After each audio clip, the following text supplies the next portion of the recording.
Welcome to Damn Good Movie Memories with your host, Brian Davis. This podcast is the cure for your long commute and super boring workday.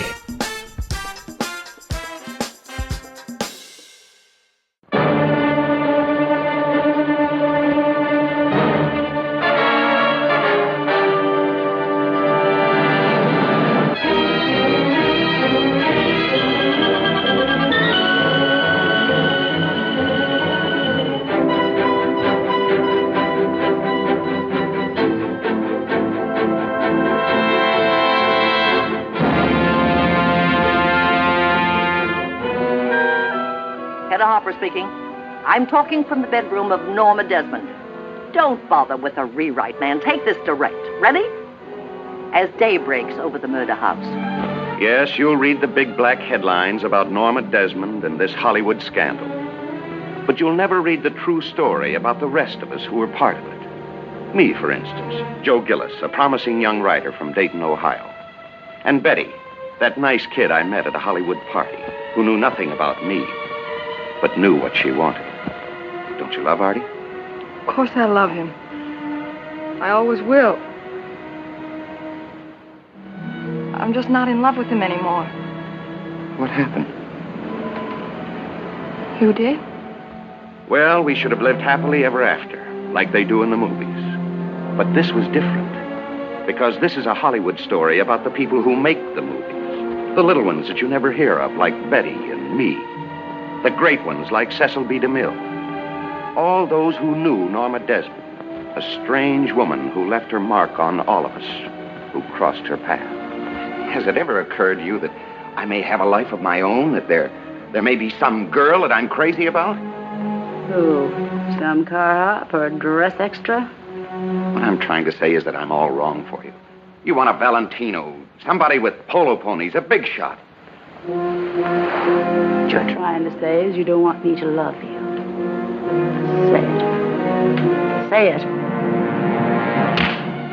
Gloria Swanson, one of the great personalities of this generation in a role that comes to an actress once in a lifetime. Rising to the heights, William Holden creates a startling portrayal. And a new star is born in Sunset Boulevard, Miss Nancy Olson.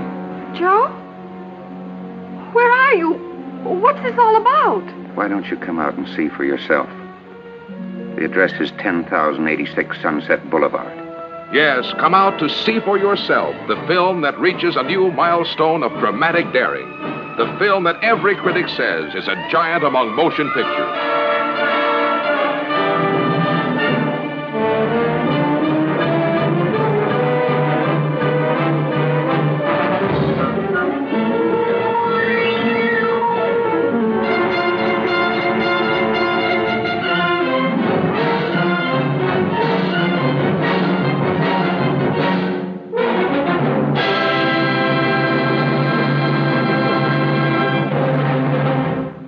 Hey there, it's Brian Davis, and for this week's episode, we're going to cover the movie Sunset Boulevard from 1950. The studio was Paramount Pictures. The release date was August 10th, 1950. The running time, 110 minutes, and it was in black and white. Leonard Maltin, from his classic movie guide, gives it 4 out of 4 stars. He writes a legendary black comedy about a faded silent film star, Norma Desmond, played by Gloria Swanson, who's living in the past with her butler, Erich von Stroheim, who shelters a hack screenwriter, William Holden, as her boyfriend. Bitter, funny, and fascinating. Gloria Swanson's tour de force. Now, if you're a film buff like I am, and you probably are if you listen to this podcast, Sunset Boulevard has to be on your list of must-see films. As with many great films, it doesn't matter when it first came out. It will be relevant during any era. I remember being enthralled from that opening scene in the film, all the way until the final shot fades out. It's a film that makes you remember why the art of filmmaking can be so powerful. All right, let's get into the making of the film. So as I've mentioned in other episodes where we covered Billy Wilder films, Wilder was militant about actors never deviating from the script. Improvisation was not accepted when Wilder directed a film. And if you didn't know, Wilder began his career as a screenwriter before becoming a director. We've covered a few of his screenplay films like Midnight and Ball of Fire. And we've covered a number of his directed films like Sabrina, The 7-Year Itch, and Some Like It Hot. Watching Sunset Boulevard now, It's obvious why the film resonates with viewers because it was such a bitter look at fame in Hollywood in particular. Back in 1950s, films didn't dare to take such a bleak look at their own industry, which is why it's so fascinating to watch. I think only a writer and director like Billy Wilder could have gotten away with such a film. And this is due to his enormous popularity and influence at the time. You also can't forget the great contribution of Charles Brackett, who was often a co-writer with Wilder on many of his films.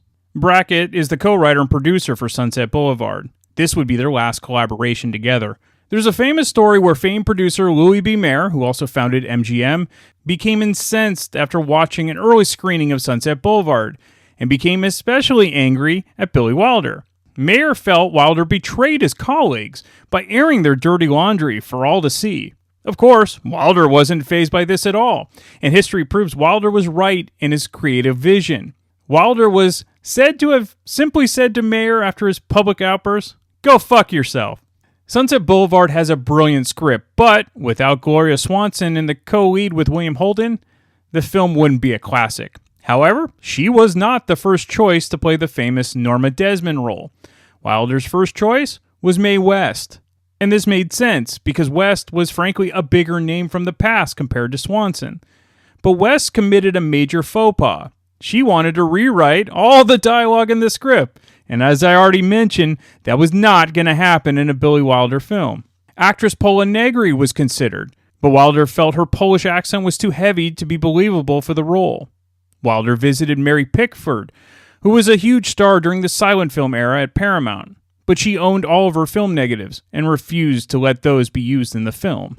One day, Wilder was having lunch with fellow director George Cukor, and it was Cukor that suggested Gloria Swanson.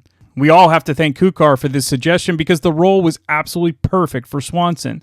Nobody could have played it better than her. And it was true to life. Swanson was no longer popular once Talking Pictures took over. She had fallen out of the public eye, and Sunset Boulevard would be her comeback to Hollywood. Now, Swanson almost considered rejecting the role of Norma Desmond after Billy Wilder requested she do a screen test for the role. George Cukor told her, "If they want you to do 10 screen tests, do 10 screen tests. If you don't, I will personally shoot you." And Swanson agreed to the audition. What's funny is that when Swanson received the part, she didn't realize what a huge role it was. She assumed it was a small part because she was no longer being offered starring roles in films. When she realized that Norma Desmond was the role of a lifetime, she put all of her energy into making sure that she gave the best performance possible for the film. So the character of Norma Desmond is modeled on the fate of several leading actresses of the silent era. You had Mary Pickford, who lived life in seclusion, away from the public eye, while both Mae Murray and Clara Bow had well-documented struggles with mental illness. As for William Holden, like Swanson, he was not the first choice for the role of Joe Gillis. That part was actually written for Montgomery Clift, who was one of the hottest young actors at the time with films like Red River and The Heiress. Clift decided to turn down the role, though rumor has it was likely his agent that advised him against doing the film. There was also a theory that Clift turned down the role because he was having an affair with a woman 15 years older than him, which was actress Libby Holman. Sunset Boulevard would kind of be too close for home for Clift. Arguably, Clift's biggest role would come a year after Sunset Boulevard, with A Place in the Sun, starring with Elizabeth Taylor. Marlon Brando was also an early choice to play Joe Gillis. Now, Clift's loss was definitely Holden's gain, who had slowly been building up his career since the late 1930s, but his best-known role was almost a decade earlier in the movie Golden Boy, co-starring with Barbara Stanwyck. Holden hadn't quite matched the accolades on film that Golden Boy initially brought him, so he was in a tricky part of his career by 1950. However, 1950 would arguably be the most important year in Holden's career, because you had Sunset Boulevard, he also starred in Born Yesterday, and that would cement his place in Hollywood history. Another brilliant casting choice was Erich von Stroheim as Norma Desmond's butler Max. Von Stroheim was an actor and director during the silent era. His directing work essentially stopped once Talking Pictures began, though his acting work continued. And of course, life imitated art, as von Stroheim directed a film called Queen Kelly that starred, you guessed it, Gloria Swanson. Queen Kelly is the same film we see when Norma Desmond screens a film for Joe during a poignant scene during Sunset Boulevard. Ironically, Swanson and von Stroheim did not get along during the filming of Queen Kelly, which was a major flop and a disaster for both of their careers. However, both actors understood the break they both received almost 2 decades later, getting another chance to revive their careers on Sunset Boulevard, and they let past feelings subside for the greater good of the film, and ultimately, their careers. Nancy Olson was a young contract actress at Paramount, who only had one significant role prior to Sunset Boulevard, and that was a Randolph Scott Western called Canadian Pacific. Most film fans would go on to remember Olson for her work in the live-action Disney films in the 60s. She was in Pollyanna, The Absent-Minded Professor, and Son of Flubber. Now, I've talked about this in other films, but Sunset Boulevard is yet another case where the film benefits by being shot in black and white and not color. The moodiness by having the film in black and white is so much more powerful than if the film was shot in bright color. Black and white conveys the bleak side of Hollywood, whereas the sunny skies shown in color, it would sort of kill that vibe. For some scenes, cinematographer John F. Seitz would sprinkle dust into the air so it could be caught by the lights and create a moody effect. Seitz had used a similar technique on a great film noir, maybe the best, from 1944, Double Indemnity. The wardrobes and costumes in Sunset Boulevard was key, and the great costume designer Edith Head was hired. Head, who is truly a legend, was especially key in how the Norma Desmond character looked, and it shouldn't be understated how important the fashion choices of that character came off on screen. Head knew that the Norma character was somewhat interested in the latest fashions, but still stuck in the past as well when it came to glamour. There's a great balance you see in the film. Edith Head worked closely with Gloria Swanson on Norma Desmond's wardrobe, as she figured Swanson would have a better idea of what women of that era would have worn and what they would be wearing now. Alright, let's get into the film. So it opens with the narration of the main character, Joe Gillis. That's William Holden. Yes, this is Sunset Boulevard, Los Angeles, California. It's about 5 o'clock in the morning. That's the homicide squad, complete with detectives and newspapermen. A murder has been reported from one of those great big houses in the 10,000 block. You'll read about it in the late editions, I'm sure. You'll get it over your radio and see it on television. Because an old-time star is involved. One of the biggest. But before you hear it all distorted and blown out of proportion, before those Hollywood columnists get their hands on it, maybe you'd like to hear the facts. The whole truth. If so, you've come to the right party. You see, the body of a young man was found floating in the pool of her mansion, with 2 shots in his back and 1 in his stomach. Nobody important, really. Just a movie writer with a couple of B pictures to his credit. The poor dope. He always wanted a pool. Well, in the end, he got himself a pool. Only the price turned out to be a little high. Let's go back about 6 months and find the day when it all started. I was living in an apartment house above Franklin and Ivar. Things were tough at the moment. I hadn't worked in a studio for a long time. So I sat there grinding out original stories, 2 a week. Only I seemed to have lost my touch. Maybe they weren't original enough. Maybe they were too original. All I know is they didn't sell. Now, the original opening was supposed to be much different than the body in the swimming pool. The film was going to open in a morgue, with a number of bodies covered with sheets, though you see the toe tags. We then see the body of William Holden lying on a slab, and instead of narration, you get conversations between the corpses. So when this original opening was test screened, it didn't have the reaction that was expected. Audiences laughed at the banter, and this is why the opening was transformed to what we all know now. Back to the film, there's a ring at his door, and Joe is paid a visit by 2 repo men looking to take back his car, which he's delinquent on the payments for. Joe makes up a story about lending his car to a friend to get the repo guys off his back, well, at least temporarily. Joe still needs his car to take a trip to Paramount Studios in order to pitch one of his story ideas. The producer is named Sheldrake, played by Fred Clark. All right, Gillis, you've got 5 minutes. What's your story about? It's about a baseball player, a rookie shortstop that's batting .347. Uh-huh. Poor kid was once mixed up in a holdup, but he's trying to go straight. Uh-huh. Except there are a bunch of gamblers that won't let him. So they tell the poor kid he's got to throw the World Series or else, huh? More or less, except for the end, I got a gimmick that's real good. Uh-huh. You got a title? Bases loaded. There's a 40-page outline. Call Reader's department. Find out what they have on bases loaded. They're pretty hot about it over at 20th. Except I think Zanuck's all wet. Can you see Ty Power as the shortstop? You got the best man for it right here in this lot, Alan Ladd. Be a good change of pace for Ladd. And there's another thing. It's pretty simple to shoot. Lots of outdoor stuff. I bet you could make the whole thing for under $1 million. Excuse me. And there's a great little part for Bill Demarest. One of the trainers, an old-time player who got bean. Goes out of his head sometimes. Hello, Mr. Sheldrake. Hello. On that basis loaded, I covered it with a 2-page synopsis. Thank you. But I wouldn't bother. What's wrong with it? It's from Hunger. Nothing for Ladd? It was just a rehash of something that wasn't very good to begin with. I'm sure you'll be glad to meet Mr. Gillis. He wrote it. This is Miss Kramer. The name is Schaefer. Betty Schaefer. Right now, I wish I could crawl in a hole and pull it in after me. If I could be of any help. Oh, I'm sorry, Mr. Gillis, but I just didn't think it was any good. I found it flat and trite. Exactly what kind of material do you recommend? James Joyce? Dostoevsky? I just think that picture should say a little something. Oh, one of the message kids. Just a story won't do. You'd have turned down Gone with the Wind. No, that was me. I said, who wants to see a Civil War picture? Perhaps the reason I hated Bases Loaded is that I knew your name. I'd always heard that you had some talent. That was last year. This year I'm trying to earn a living. So you take plot 27A, make it glossy, make it slick. Those are dirty words. You sound like a bunch of New York critics. That'll be all, Miss Kramer. Schaefer. Goodbye, Mr. Gillis. Next time I'll write you The Naked and the Dead.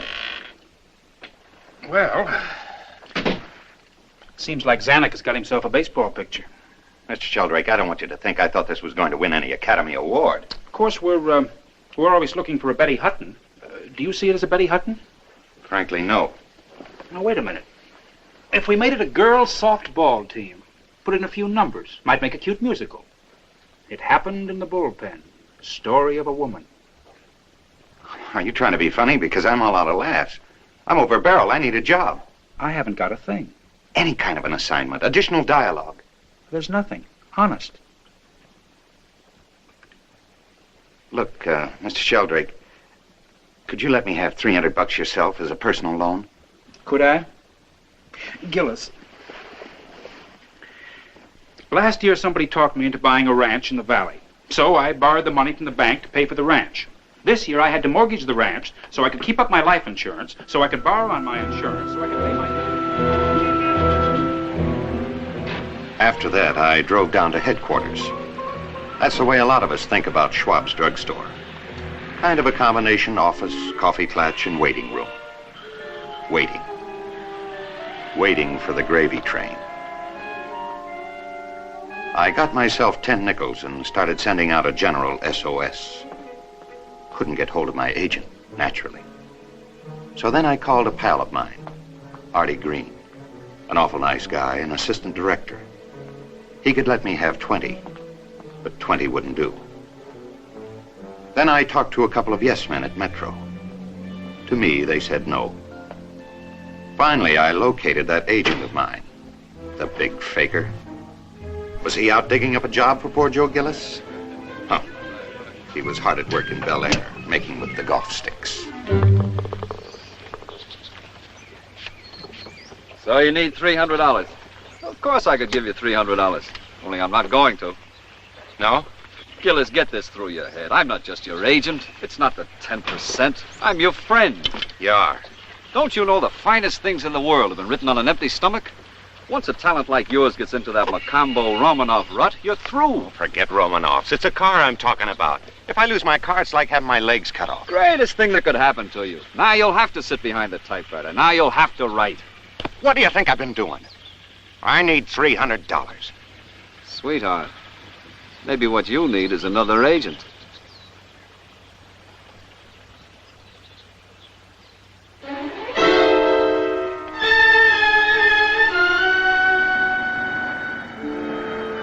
As I drove back towards town, I took inventory of my prospects. They now added up to exactly 0. Apparently, I just didn't have what it takes. And the time had come to wrap up the whole Hollywood deal and go home. Maybe if I hawked all my junk, there'd be enough for a bus ticket back to Ohio. Back to that $35 a week job behind the copy desk of the Dayton Evening Post. if it was still open. Back to the smirking delight of the whole office. All right, you wise guys. Why don't you go out and take a crack at Hollywood? Maybe you think that you could make... Uh-oh.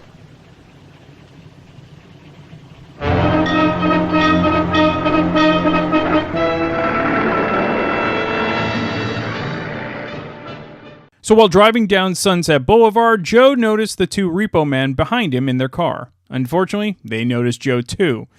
Joe immediately puts his car into gear and speeds away, trying to lose the repo man. Joe ends up blowing out one of his tires and quickly pulls into a driveway while the repo men drive past him. The long driveway connects to a mansion that looks abandoned. Luckily for Joe, one of the garage doors is open, and he parks his car in it. There was another occupant in that garage. An enormous foreign-built automobile. It must have burned up 10 gallons to a mile. It had a 1932 license. I figured that's when the owners had moved out. And I also figured I couldn't go back to my apartment now that those bloodhounds were onto me. The idea was to get to Artie Green's and stay there until I could make that bus for Ohio. Once back in Dayton, I dropped the credit boys a picture postcard telling them where to pick up the jalopy. It was a great big white elephant of a place. The kind crazy movie people built in the crazy 20s. A neglected house gets an unhappy look. This one had it in spades. It was like that old woman in Great Expectations. That Miss Havisham in her rotting wedding dress and her torn veil, taking it out on the world because she'd been given the go-by. While Joe looks around, he hears the voice of a woman call out to him. Well, it turns out the mansion isn't vacant at all. It belongs to Norma Desmond, that's Gloria Swanson, a once famous actress during the silent era of film. Norma lives basically alone, with the exception of her longtime butler Max, played by Erich von Stroheim. Norma believes that Joe is from the mortuary, as she's in the market to buy a coffin for her... Well, I'll just explain after the clip. This way.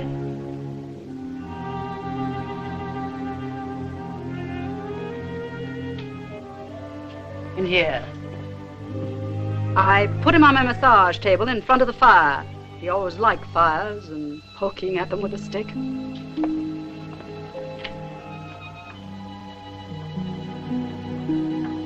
I've made up my mind we'll bury him in the garden. Any city laws against that?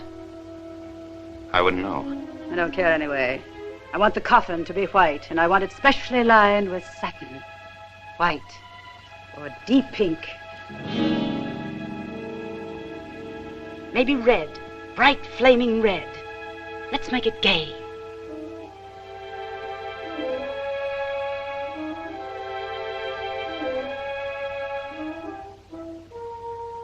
How much will it be?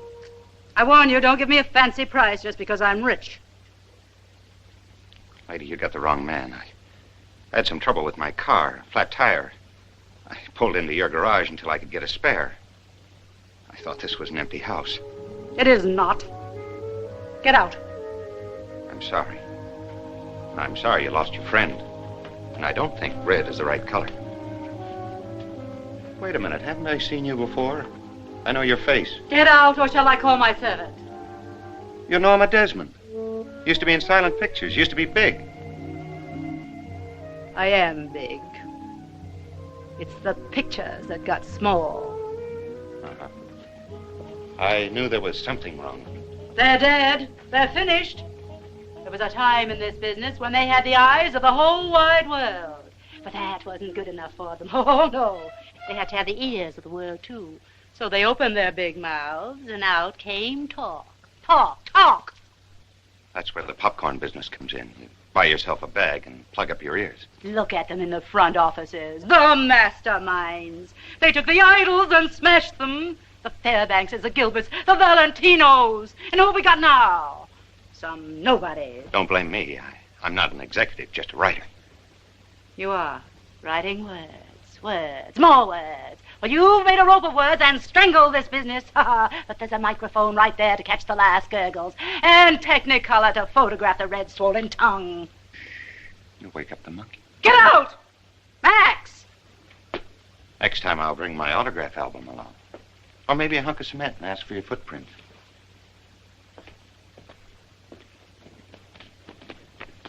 It's okay, I'm going. Just a minute, you. You're a writer, you said. Why? Are you or aren't you? That's what it says on my guild card. And you have written pictures, haven't you? Sure have. Want a list of my credits? I want to ask you something. Come in here. Last one I wrote was about Okies in the Dust Bowl. You'd never know because when it reached the screen, the whole thing played on a torpedo boat.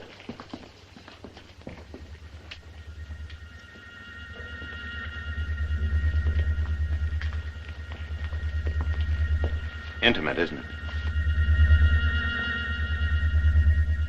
The wind gets in that blasted pipe organ. I ought to have it taken out. I'd teach it a better tune. Young man, tell me something. How long is a movie script these days? I mean, how many pages? Depends on what it is, a Donald Duck or a Joan of Arc. This is to be a very important picture. I've written it myself. Took me years. Looks like enough for 6 important pictures. It's a story of Salome. I think I'll have DeMille direct it. DeMille? Uh-huh. We made a lot of pictures together. And you'll play Salome. Who else? Only asking. I didn't know you were planning a comeback. I hate that word. It's a return. A return to the millions of people who've never forgiven me for deserting the screen. Fair enough. Salome. What a woman. What a part. The princess in love with a holy man. She dances the dance of the 7 veils. He rejects her, so she demands his head on a golden tray, kissing his cold, dead lips. They'll love it in Pomona. They love it every place. Read it. Read the scene just before she has him killed. Never let another writer read your material. He may steal it. I'm not afraid. Read it. Max, bring something to drink. Sit down. Is there enough light? I've got 20/20 vision. I said sit down. Well, I had no pressing engagement, except with those boys from the finance office. And she'd mentioned something to drink. Why not? Sometimes it's interesting to see just how bad writing can be. This promised to go the limit. I wondered what a handwriting expert would make of that childish scrawl of hers. Max wheeled in some champagne and some caviar. Later, I found out that Max was the only other person in that grim sunset castle. And I found out a few other things about him. As for her, she sat coiled up like a watch spring, her cigarette clamped in a curious holder. I could sense her eyes on me from behind those dark glasses, defying me not to like what I read. Or maybe begging me in her own proud way to like it. It meant so much to her.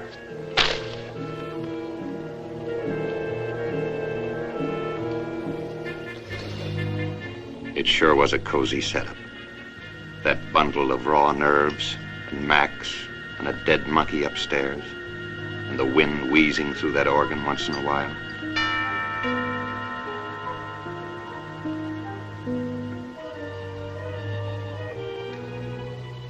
Later on, just for comedy relief, the real guy arrived with a baby coffin. It was all done with great dignity. He must have been a very important chimp.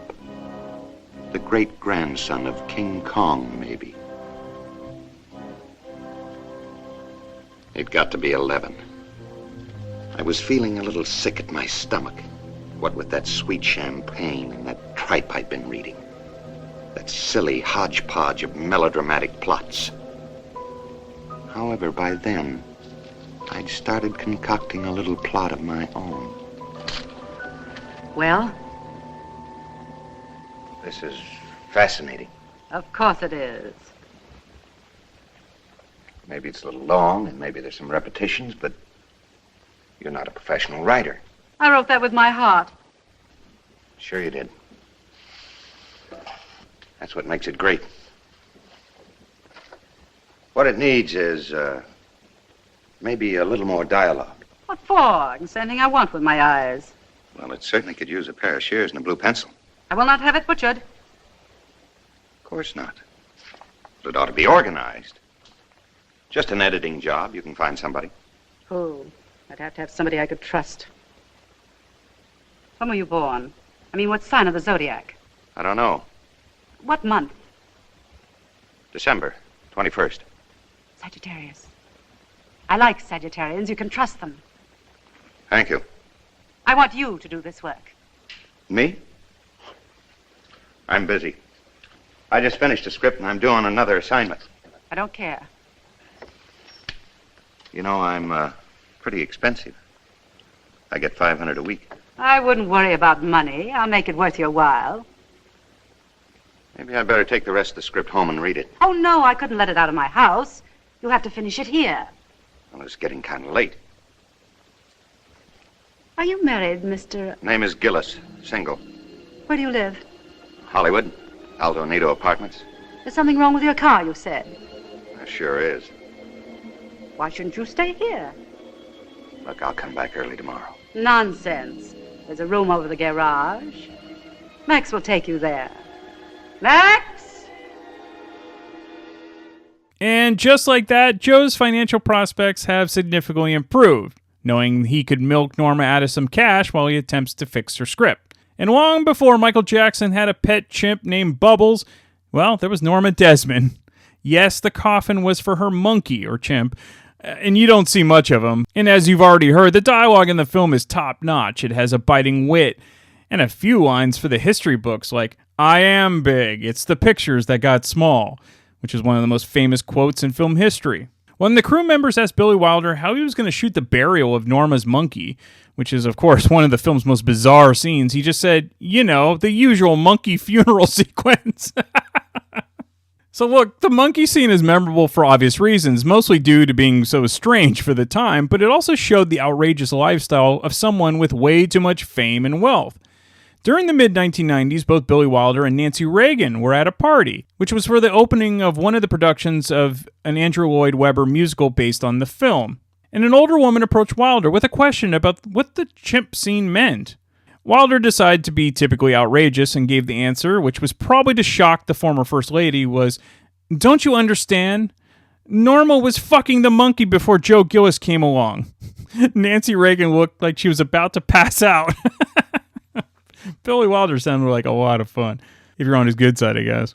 All right, back to the movie. Max takes Joe to his room, and we get a glimpse about how much Max admires his employer.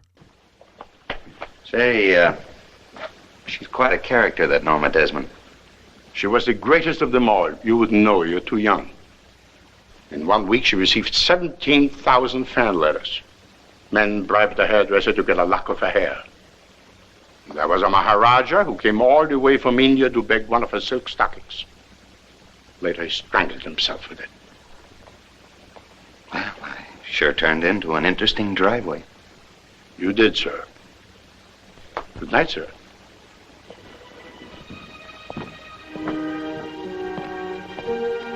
I pegged him as slightly cuckoo, too. A stroke, maybe. Come to think of it, the whole place seemed to have been stricken with a kind of creeping paralysis, out of beat with the rest of the world, crumbling apart in slow motion. There was a tennis court, or rather the ghost of a tennis court, with faded markings and a sagging net.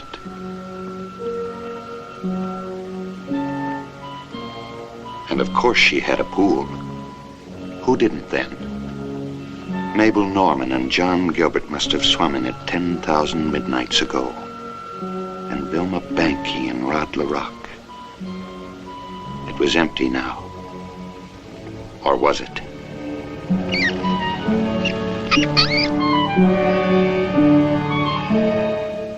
There was something else going on below. The last rites for that hairy old chimp, performed with the utmost seriousness, as if she were laying to rest an only child. Was her life really as empty as that?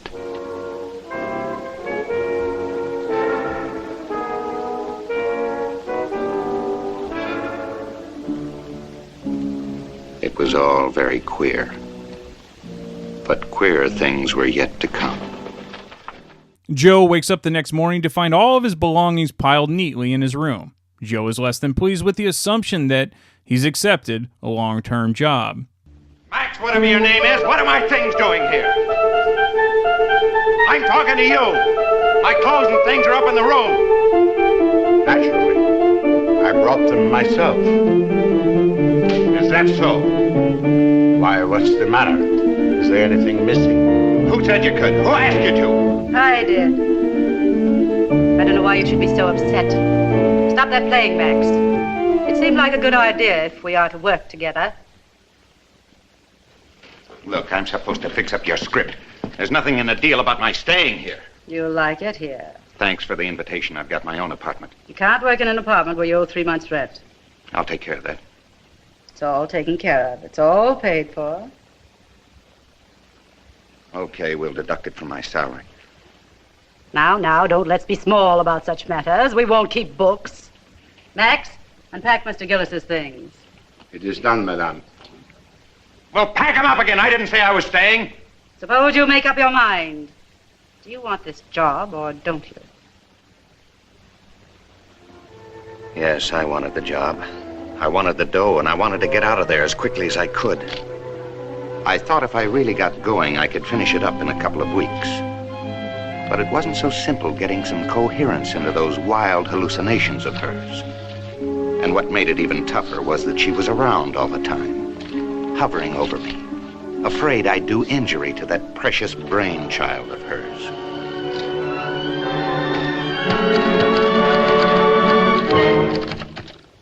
What's that?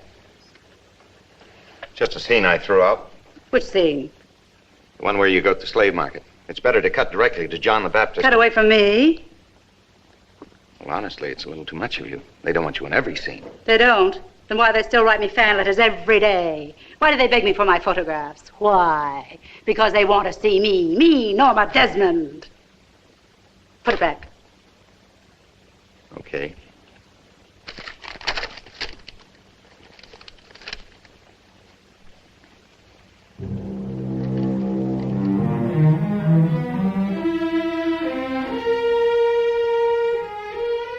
I didn't argue with her. You don't yell at a sleepwalker. He may fall and break his neck. That's it. She was still sleepwalking along the giddy heights of a lost career.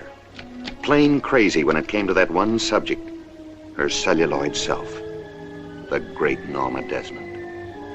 How could she breathe in that house so crowded with Norma Desmonds? More Norma Desmonds. And still more Norma Desmonds. It wasn't all work, of course. 2 or 3 times a week, Max would haul up that enormous oil painting that had been presented to her by some Nevada Chamber of Commerce.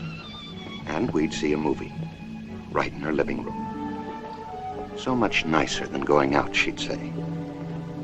The plain fact was she was afraid of that world outside. Afraid it would remind her that time had passed. They were silent movies. And Max would run the projection machine, which was just as well. It kept him from giving us an accompaniment on that wheezing organ.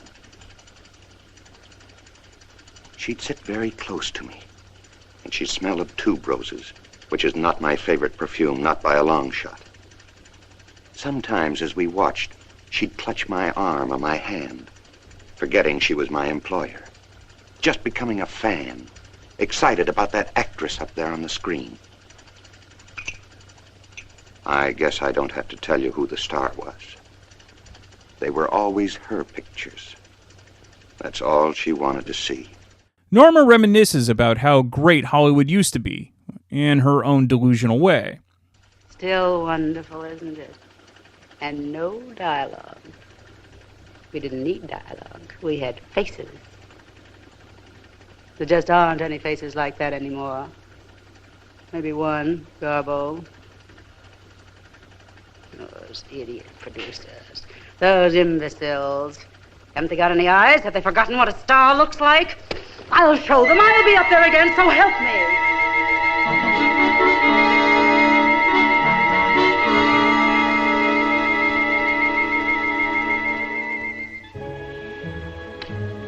Sometimes there'd be a little bridge game in the house at a 20th of a cent a point. I'd get half of her winnings. Once they ran up to 70 cents, which was about the only cash money I ever got. The others around the table would be actor friends, dim figures you may still remember from the silent days. I used to think of them as her waxworks. 1 diamond. 1 heart. Spade? Pass. 3 no trump. Pass. Pass. Empty the ashtray, will you, Joe, dear?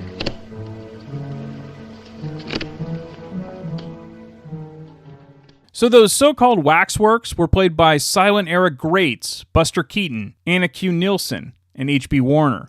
Even though Joe is there to help Norma with her so-called return to Hollywood, she treats him like a servant when her friends are in the house. Max informs Joe that the repo men have arrived and are going to tow his car, which is exactly what happens since Joe doesn't have the cash to keep it. Now, Norma doesn't think this is a big deal since she already has a car. It's the 1929 model that Joe noticed when he first parked his car in the garage. That 1929 classic was the epitome of luxury when it was first released. It was even equipped with a car phone. Norma decides that Joe needs a complete wardrobe overhaul and takes him shopping. As you can imagine, the wardrobe is completely dated because who wears camel hair in 1950? But in Norma's world, she's still stuck in the 1920s, when she was one of the most popular stars of that era. After a rainstorm, Joe ends up moving into the main house due to his room having a number of leaks in the roof. With all of her money, Norma refuses to keep up the maintenance necessary for the mansion. Joe's room used to be the room for one of her 3 ex-husbands. We also learn more about Norma's personal life. Hey, what's this with the door? There isn't any lock. There are no locks anywhere in this house, sir.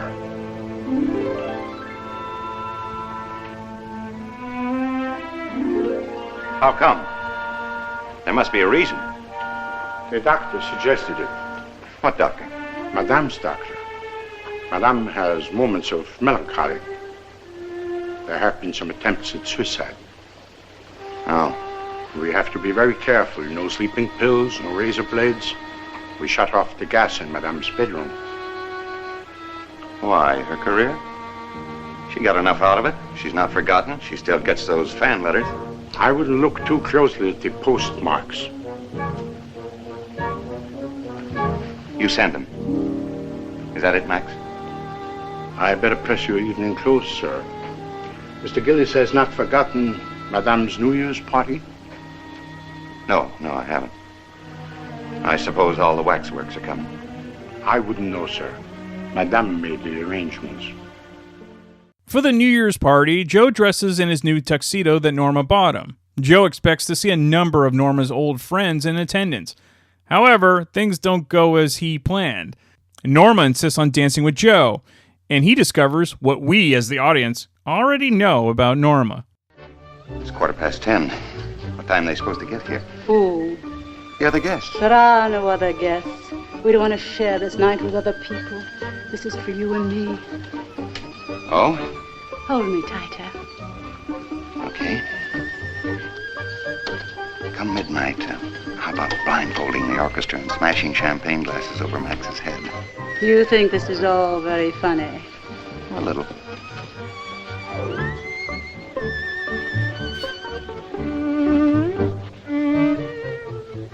An hour dragged by. I felt caught like the cigarette in that contraption on her finger.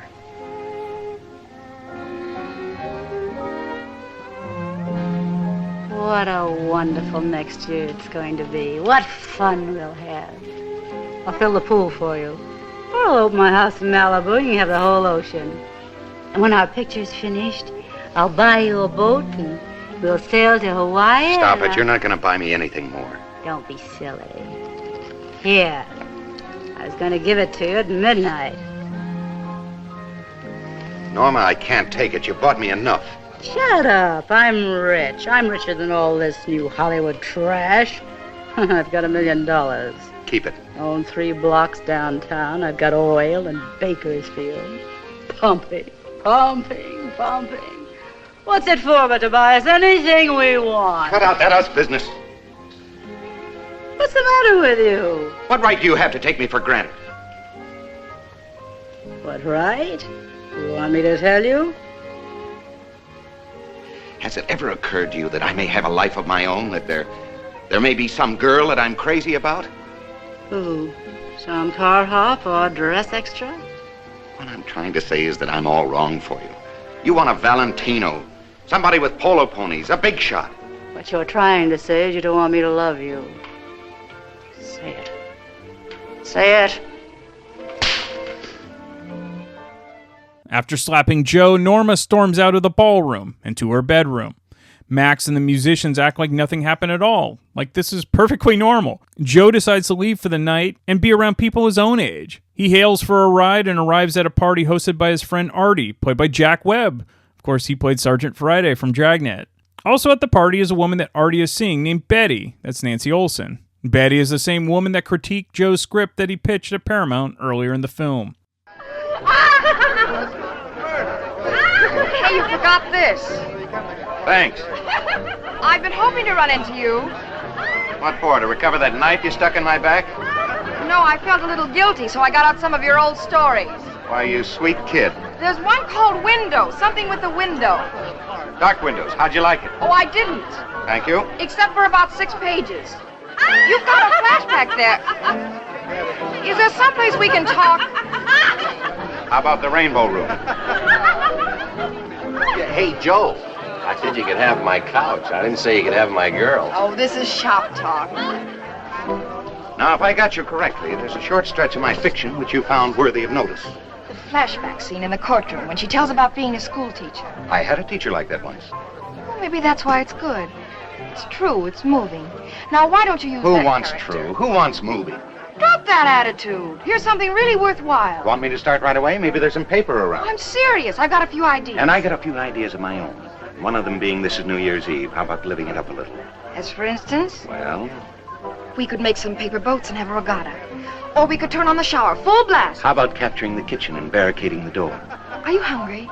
Hungry. After 12 years in the Burmese jungle, I'm starving, Lady Agatha. Starving for a white shoulder. Philip, you're mine. Thirsting for the coolness of your lips. You can have the phone now. No, Philip, no. We must be strong. You're still wearing the uniform of the Coldstream Guards. Furthermore, you can have the phone now. Okay. Suddenly, I find myself terribly afraid of losing you. You won't. I'll get us a refill of this horrible liquid You'll be waiting for me. with a wildly beating heart. Life can be beautiful.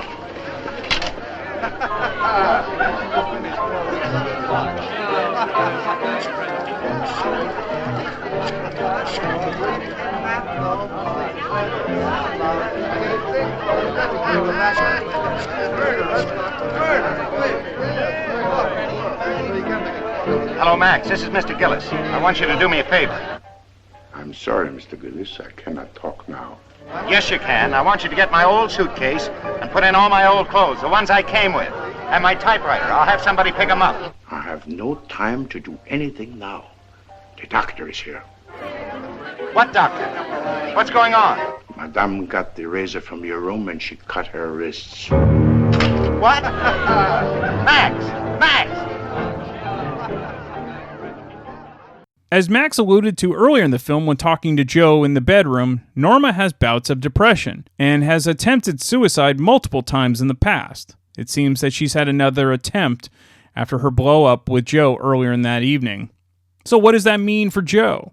Will he decide to still move out of Norma's mansion?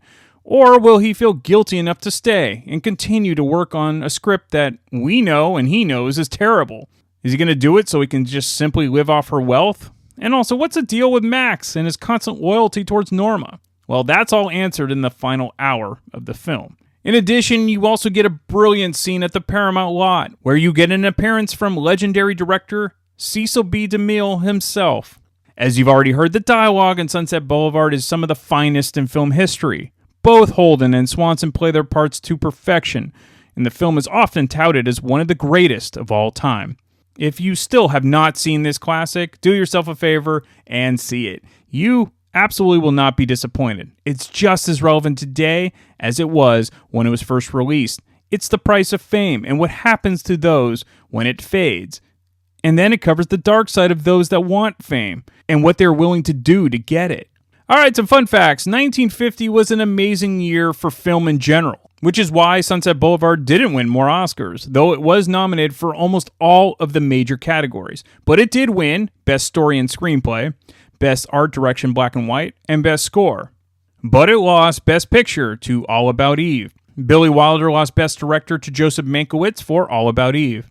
William Holden lost Best Actor to Jose Ferrer for Cyrano de Bergerac. Gloria Swanson lost Best Actress to Judy Holliday for Born Yesterday. Erich von Stroheim lost Best Supporting Actor to George Sanders for All About Eve.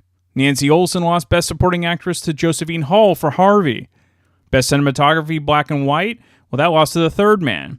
And Best Film Editing lost to King Solomon's Mines. As you just heard, between All About Eve, Born Yesterday, Harvey, The Third Man, just a wealth of riches that year.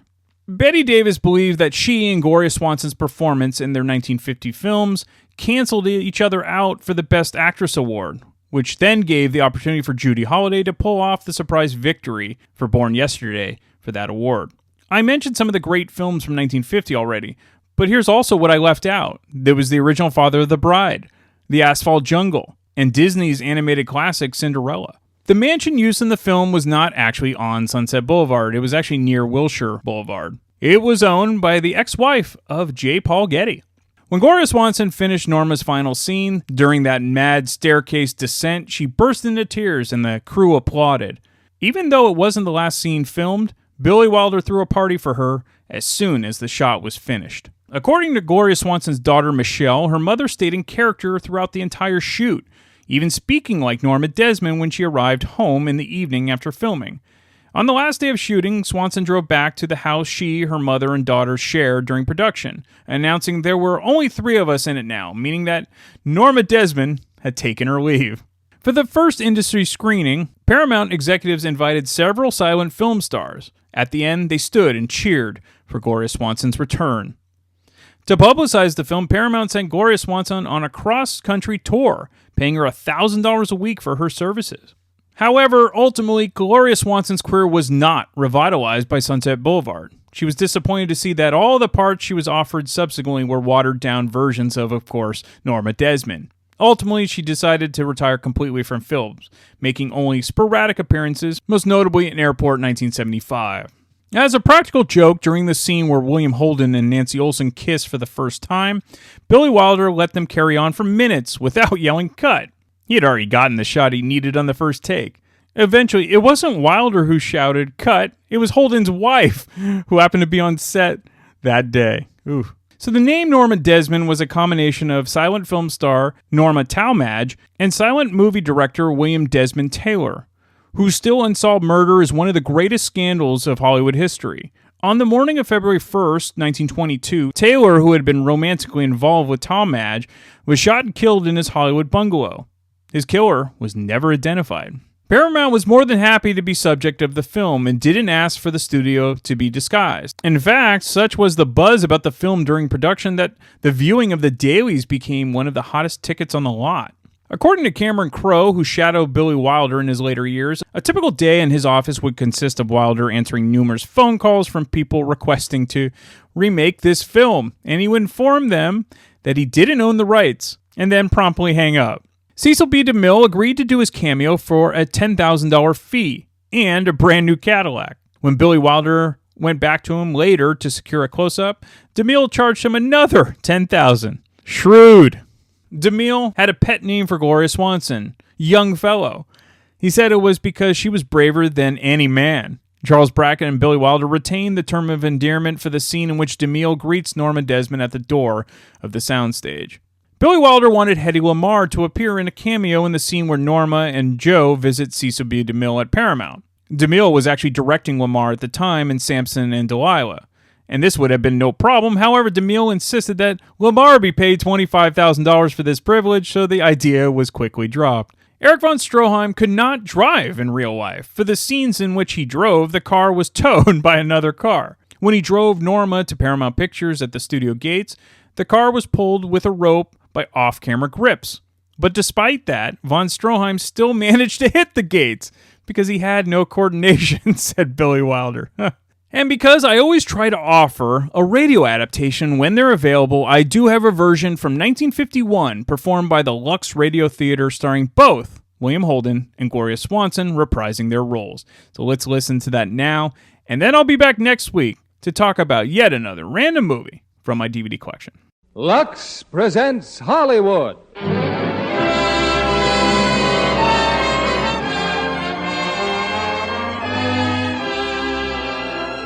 Lever Brothers Company, the makers of Lux Toilet Soap, bring you the Lux Radio Theater, starring Gloria Swanson, William Holden, and Nancy Gates in Sunset Boulevard. Ladies and gentlemen, your producer, Mr. William Keighley.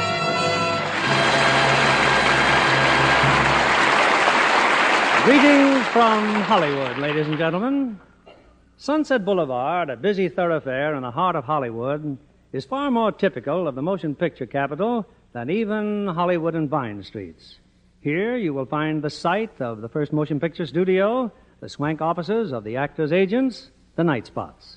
And very far out, almost to the Pacific Ocean, the homes of the screen stars themselves. And this is where tonight's play takes place, in the home of a famous but forgotten glamorous actress of the silent days. Recreating her original role is Gloria Swanson, one of the most glamorous women of silent or talking pictures. Also playing his original role in this Paramount picture, which, by the way, received 11 nominations for Academy Awards, is that excellent actor, William Holden, and Nancy Gates, making her first appearance on our stage. Yes, Sunset Boulevard, with its many Lux girls traveling from studio to studio, is as representative of Hollywood as the Lux girls themselves. For in this capital of beauty, Lux toilet soap is a favorite complexion care. Now here's Sunset Boulevard, starring Gloria Swanson as Norma Desmond, William Holden as Joe Gillis, and Nancy Gates as Betty Schaefer, with John Wengraf as Max.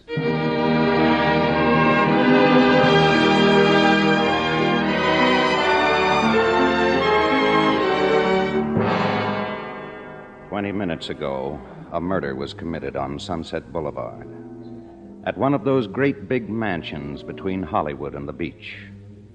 You're going to hear a lot about it, because an old-time movie star is involved, one of the biggest. The police haven't arrived yet, but they're on their way, I guess. The victim's body is still floating in the swimming pool. Nobody important, really. Just a movie writer with a couple of B pictures to his credit. The poor dope. He always wanted a swimming pool. Well, he got the pool. Only the price turned out to be a little high. Let's go back about 6 months and find the day when it all started. Things had been pretty tough. I hadn't sold a story in months. But I knew a big shot over at Paramount who always seemed to have liked me. And the time had come to take advantage of it. He was a smart producer with a set of ulcers to prove. All right, Gillis, you got 5 minutes. What's your story about? Well, it's about a baseball player, Mr. Sheldrake. No? The poor kid was once mixed up in a holdup, but he's trying to go straight. I submitted an outline a while back. I imagine your story department's got a report on it. Baseball story, huh? Yeah, with a real good gimmick at the end. You got a title? Bases loaded. And you got exactly the man for it right here on the lot, Alan Ladd. Be a great change of pace for him. Come in. Hello, Mr. Sheldrake. Hello. On that bases loaded, I have a 2-page synopsis. You may want to look at it. Oh, thank you. Personally, though, I wouldn't bother. Oh? What's wrong with it? It's from hunger. I'm sure you'll be very glad to meet Mr. Gillis. He wrote it. This is Miss Schaefer from the reading department. And right now, I wish I could crawl in a hole and pull it in after me. If I could be of any help, Miss Schaefer. I'm sorry, Mr. Gillis. I just didn't think it was any good. Just what kind of material do you recommend? James Joyce, Dostoevsky? Perhaps the reason I hated Bases Loaded is that I knew your name. I'd always heard that you had some talent. That was last year. This year I'm trying to pay the rent. That'll be all, Miss Schaefer. Thank you very much. Goodbye, Mr. Gillis. Look, I don't want you to think I thought this was going to win any Academy Award, but I'm over a barrel, Mr. Sheldrake. I need a job. I haven't got a thing. Any kind of an assignment. Additional dialogue, rewrite. There's nothing, honest. Mr. Sheldrake, well, could you let me have $300? It's for my car. They're after my car. I mean yourself as a personal loan. Could I? Gillis, last year somebody talked me into buying a ranch in the valley. So I borrowed the money from the bank to pay for the ranch. This year I had to mortgage the ranch so I could keep up my life insurance, so I could borrow on my insurance, so I could pay the bank. Then there's a little matter called income tax. Now, in case you don't...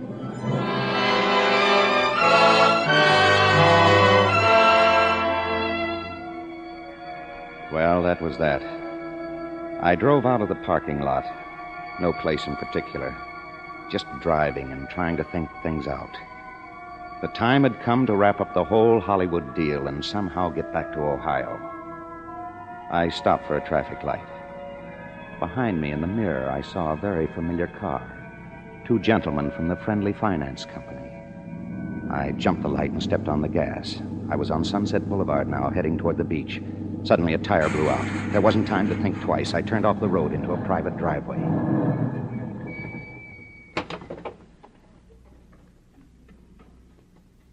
I ducked behind some fancy shrubbery and waited. I was safe.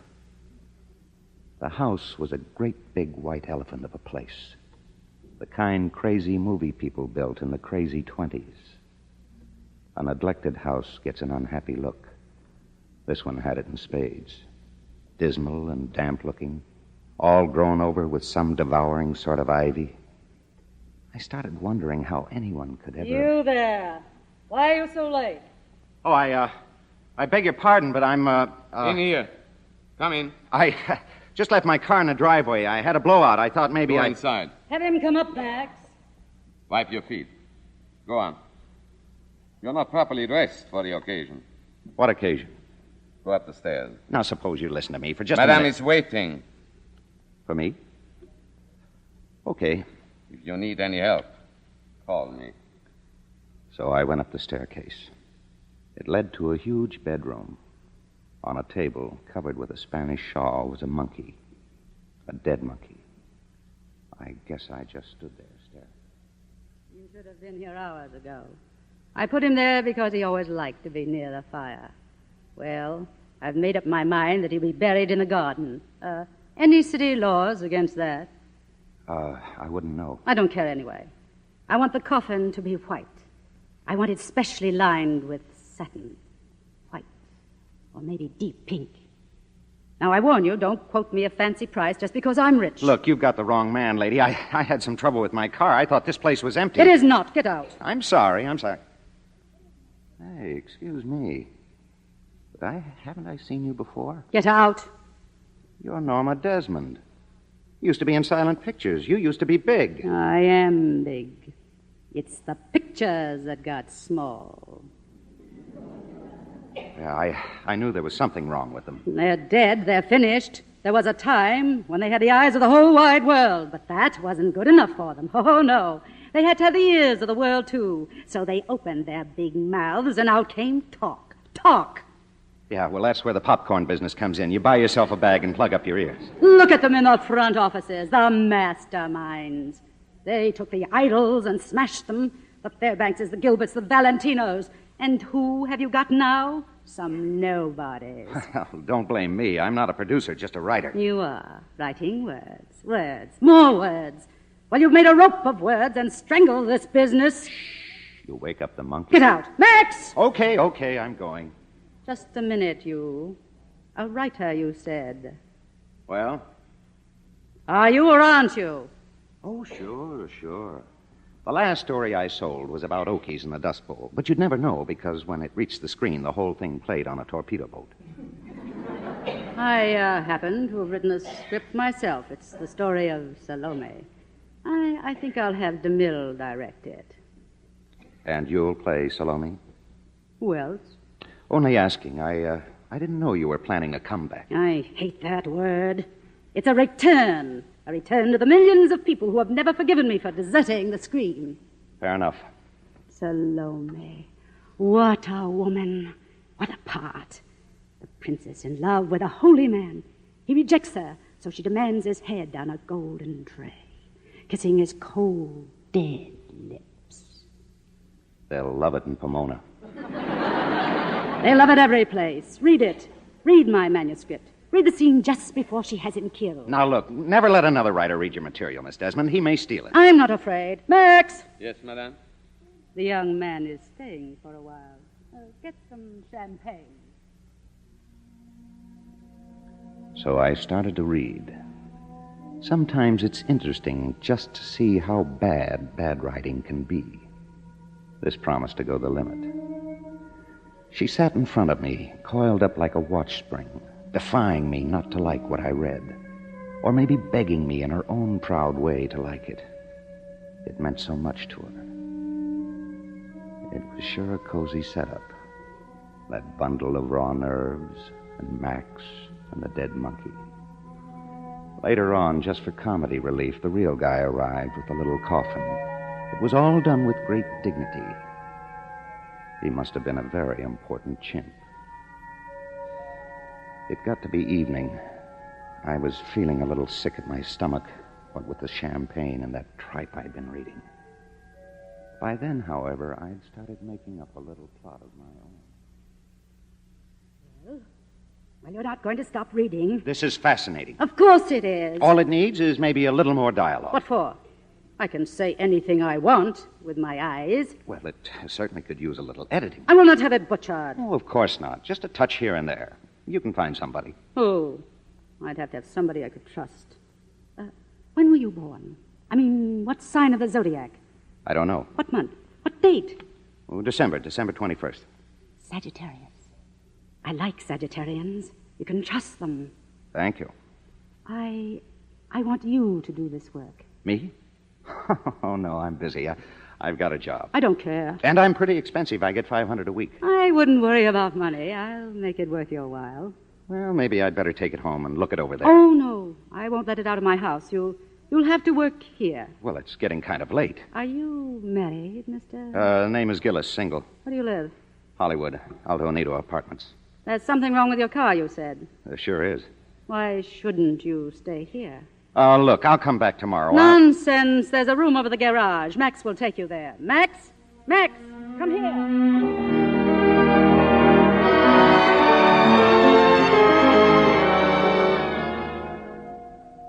I felt kind of pleased with the way I'd handled the situation. Sure, I'd work on a script. Meanwhile, my car would be safe, and the money prospects looked very good indeed. This garage room has not been used for a long time.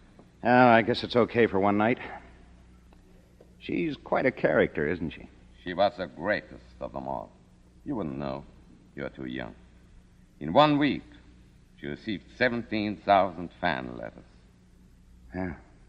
I sure turned into an interesting driveway. You did, sir. Good night, Mr. Gillis. I pegged him as slightly cuckoo, too. A stroke, maybe. Come to think of it, the whole place seemed to have been stricken with a kind of creeping paralysis, out of beat with the rest of the world, crumbling apart in slow motion.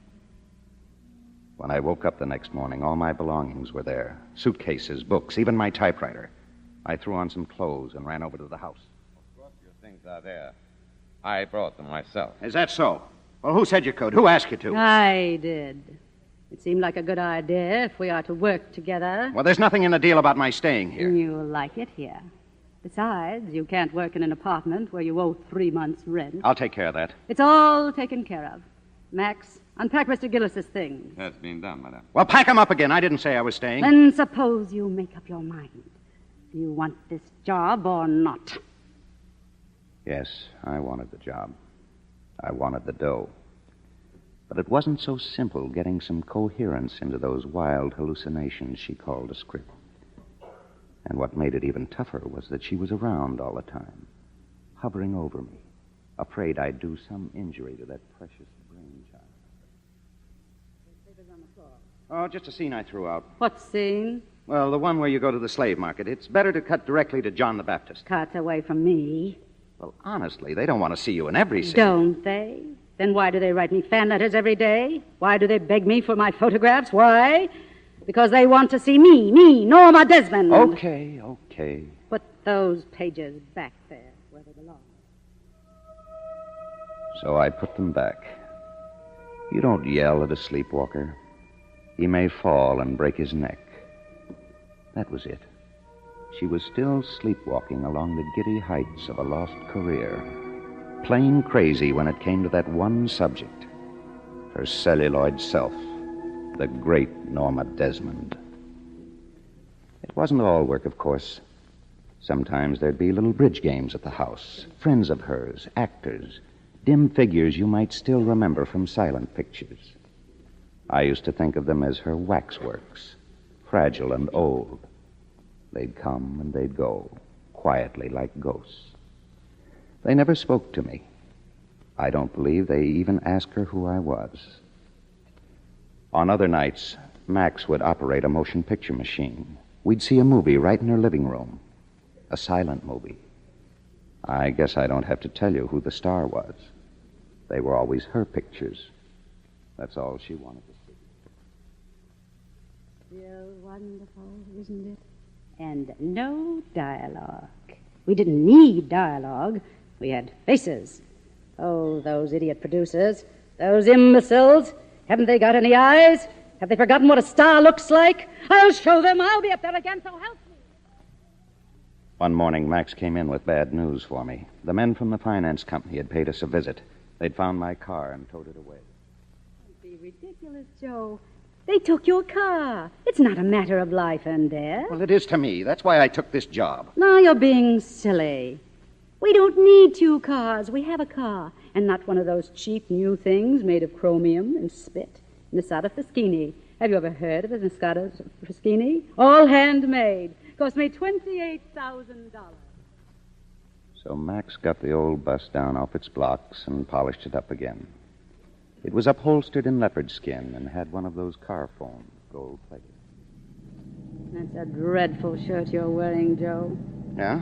What's wrong with it? Nothing, if you work in a filling station. And I'm getting rather bored with that same sport jacket and the same baggy pants. Max? Yes, madame? Take us to a good men's shop in town, the very best. Take us there now. But I don't need any clothes, and I certainly don't want you buying them for me. Why begrudge me a little fun? I just want you to look nice. And, must you chew gum? The last week in December, the rains came. It came right through the old roof of my room over the garage. So she had Max move me into the main house. I didn't much like the idea, but it was better than sleeping in a raincoat and galoshes. You should be quite comfortable over here, Mr. Gillis. Uh-huh. Whose room was this? It was the room of the husband, or the husbands, I should say. Madame has been married 3 times. Yeah. Hey, what's the matter with the door? There isn't any lock. There are no locks anywhere in this house, sir. How come? Madame has had some moments of melancholy. There have been some attempts at suicide. Oh. You have to be very careful. No sleeping pills, no razor blade. We turned off the gas in Madame's bedroom. Why? Her career? She got enough out of it. She's not forgotten. She still gets those fan letters. Those letters? I would not look too closely at the postmarks. You send them. Is that it, Max? I'd better press your evening clothes, sir. Mr. Gillis has not forgotten Madame's New Year's Eve party. No, I hadn't forgotten the party. I dreaded it. But I was curious as to who would be there. I heard voices. Max ushering in the orchestra. A little later on, they started to play. I went downstairs. This was the night I was to find out how she felt about me. I'd been an idiot not to have sensed it coming. That sad, embarrassing revelation. She was dancing alone, a tango. And then she saw me and came over to the foot of the stairs.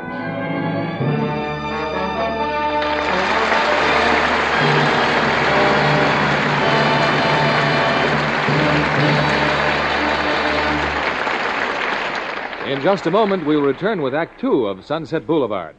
Now, here's Libby Collins with the Lux Movie News of the Week. With big news, John, about a top movie. One that will start people talking about awards and Oscars. It's Paramount Pictures' A Place in the Sun. Oh, that's based on Theodore Dreiser's An American Tragedy, isn't it? Yes, it is. The book is counted a great American classic, and the picture is great, too. With two such stars as Elizabeth Taylor and Shelley Winters playing two girls in love with the same man, he's Montgomery Clift, you can imagine the drama unfolds into a passionate, true-life story that's really moving. I certainly found A Place in the Sun a great love story. The contrast between the two girls, Shelley, the lonely little factory worker, and Elizabeth, the wealthy society girl. But in real life, both girls are so beautiful. No, why shouldn't they be, John? Especially when they're both... I know, Libby. Both Lux girls. Didn't their close-up show you two beautiful examples of Lux's lovely complexions? Mm-hmm. You know, Elizabeth Taylor tells me she never skips her Lux soap facials for a single day. This is what she says about Lux. I work the creamy, active lather well into my skin. Rinse with lots of warm water and a dash of cold. Then I pat gently with a soft towel to dry. It's wonderful, the quick new beauty these facials give my skin. Lots of lovely women agree with Elizabeth Taylor. And every woman who wants a lovelier complexion should try this famous Hollywood beauty care. Daily Lux soap facials. Lux Active Lather cleanses so thoroughly but so gently, it leaves your skin softer and smoother. See how easy it is to be Lux lovely. You'll understand why 9 out of 10 screen stars are Lux girls. And now, here's Mr. Keeley, our producer. Act 2 of Sunset Boulevard, starring Gloria Swanson as Norma Desmond, William Holden as Joe, and Nancy Gates as Betty.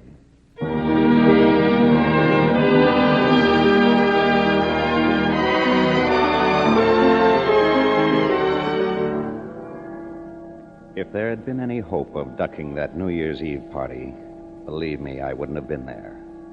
As it was, I had put on that dinner jacket from the best shop in town and went downstairs. No, you look absolutely divine. Turn around. Oh, please. Come on. Perfect. Wonderful shoulders. And I love that line. Oh, it's all padding. Don't let it fool you. Cute. You know, this floor used to be wood, but I had it changed. Valentina said there's nothing like tile for a tango. You tango, don't you? Not on the same floor with Valentino. Norma, it's late. What time are they supposed to get here? Who? The other guests. There are no other guests. This is for you and me, Joe. Oh? Hold me tighter. Okay. You think this is all very funny? A little. Be patient, Joe. You think it's nice, not funny. You think it's very nice. So we danced, Norma Desmond and I, in a room big enough for a softball game, to the music of a 20-piece orchestra. What a wonderful year it's going to be, Joe. What fun we'll have. I'll fill my pool for you. Or I'll open my house in Malibu, and you can have the whole ocean. And when our picture's finished, I'll buy you a boat, and we'll sail to Honolulu. Oh, stop it. You're not going to buy me anything anymore. Don't be silly. I'm rich, Joe. I'm richer than all this new Hollywood trash. I've got $1 million. Keep it. I own 3 blocks downtown. I've got oil in Bakersfield, pumping. What's it for but to buy us anything we want? Cut out that us business. What's the matter with you? Has it ever occurred to you that I may have a life of my own, that there may be some girl that I'm crazy about? Who? Some car hop? Some dress extra from Central Casting? What I'm trying to say is that I'm all wrong for you. You want a Valentino, somebody with polo ponies, a big shot. What you're trying to say is you don't want me to love you, is that it? Well, say it! Say it! Say it! She left the room and rushed upstairs, and the orchestra kept playing. Well, I'd had enough. I grabbed my coat and left.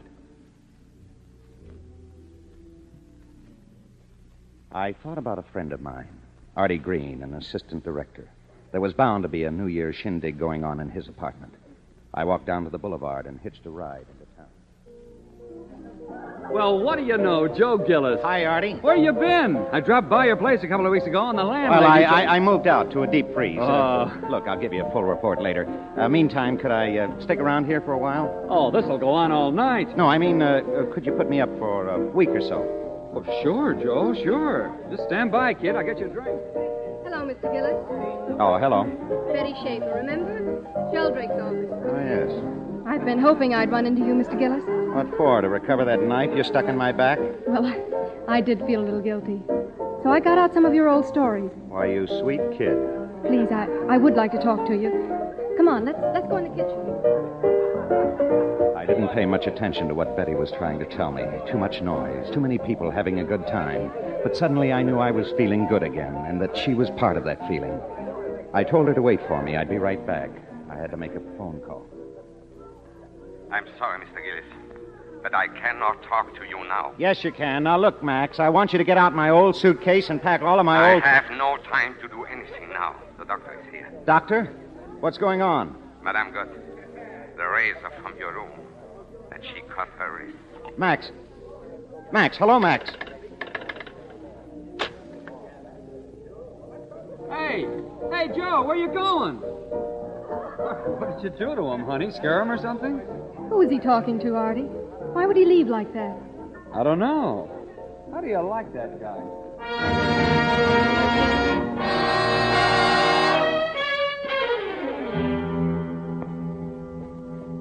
Thank you for coming back, Mr. Gillis. How is she? The doctor says she will be all right. Be careful, Mr. Gillis. Be careful what you say to her.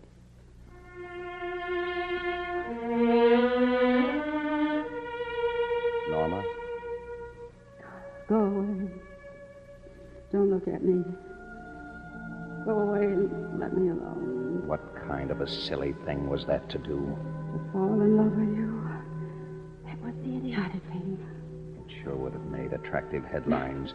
Great star kills herself for unknown writer. Great stars have great pride. Go away. Go back to that girl of yours. Look, I was making that up because I thought the whole thing was a mistake. I didn't want to hurt you. You've been good to me, Norma. You're the only person in this stinking town who has been good to me. Then why don't you just say thank you? Get out. Not until you promise to act like a sensible human being. I'll do it again. I'll do it again. I'll do it again. Norma. Happy New Year, Norma. Oh, Joe. Joe.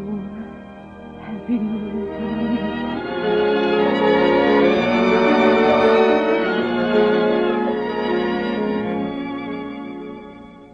By the following day, if it hadn't been for her bandaged wrists, no one would have dreamed that here was a woman who'd tried to kill herself.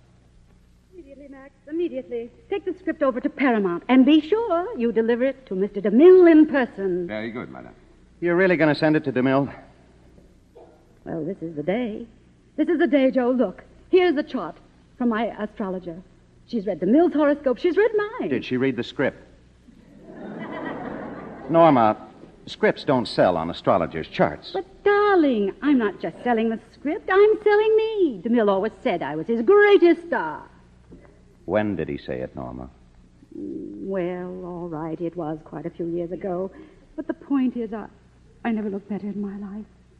You know why? Because I've never been as happy in my life. Now, hurry, Max, hurry!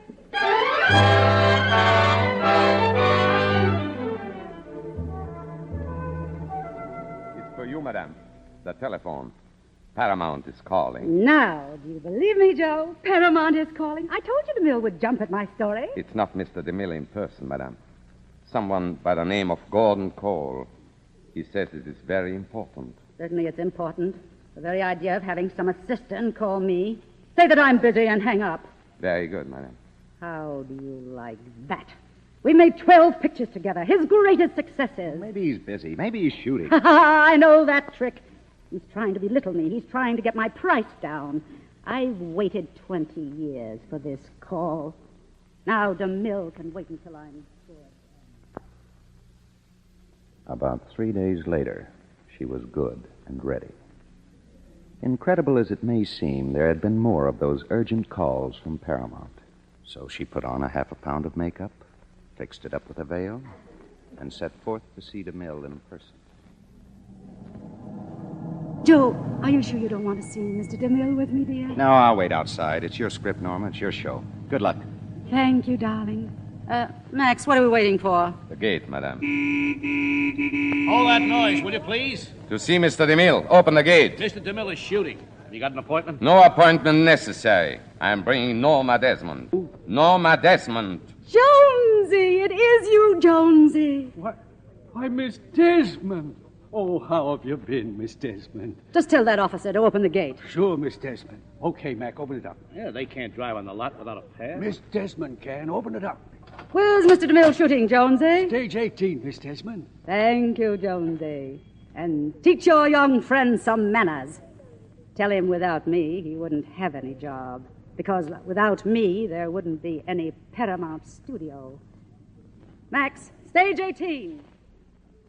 It wasn't possible.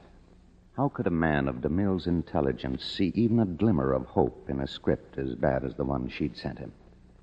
But he came out of the sound stage and put his arms around her, and then led her into his safe.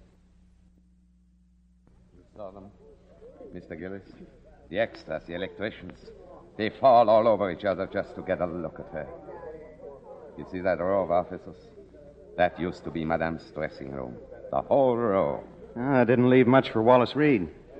Oh, that sign over there, Max. Reader's department. Reminds me, I want to look up somebody. I'll be back in a few minutes. Well, for heaven's sake, come on in. Have a chair. Hello, Betty. I just thought I'd tell you that if you still think there's anything in that story of mine, go ahead, take it. It's all yours. Why? Well, it's no good to me. Help yourself. I mean it. That doesn't make sense. Besides, I'm just not good enough to do it by myself. Well, what about all those ideas you had? You don't even know what they are. Maybe they aren't any good. Oh, look, Joe, please, if you're busy, maybe we could work evenings or even 6 o'clock in the morning. Artie would just love that. Well, for the next month, Artie won't mind at all. He's out of town. Incidentally, we're engaged. Oh? Huh. Well, good for you. You couldn't find a nicer guy. That's what I think. Anyway, he's on location in Arizona, so I'm free every evening and every weekend. Look, Betty, it can't be done. It's out. Now stop being chicken-hearted and write that story. And don't make it too dreary. Get a few laughs in it. So long, Betty. Good luck. Oh, honest to goodness, I hate you. As I walked back to the car, I saw someone talking to Max. He was just leaving. Then Max turned to me and looked at me helplessly. What's the matter? That man, one of DeMille's assistants. Well? The reason for all those telephone calls to Madame. It was not DeMille. It was the property department who called. Property department? The car. They saw the car when I brought the script here. They want to rent the car for a Bing Crosby picture. And DeMille's going to tell her then? He will know what to tell her. He remembers her. He will not break her heart. Take it easy. She's coming. You see? Look at her. Look at her. She's radiant. Well, how'd it go? Oh, it couldn't have gone better. It's practically set. Of course, he has to finish this picture first. It's a circus picture. But I'm next. I'm sure I'm next. He said nothing would please him more than to work with me again. Norma. Oh, it's nothing. I just didn't realize what it would be like to come back to the old studio. Oh, what are you waiting for, Max? Forgive me, madame. Your arm, madame.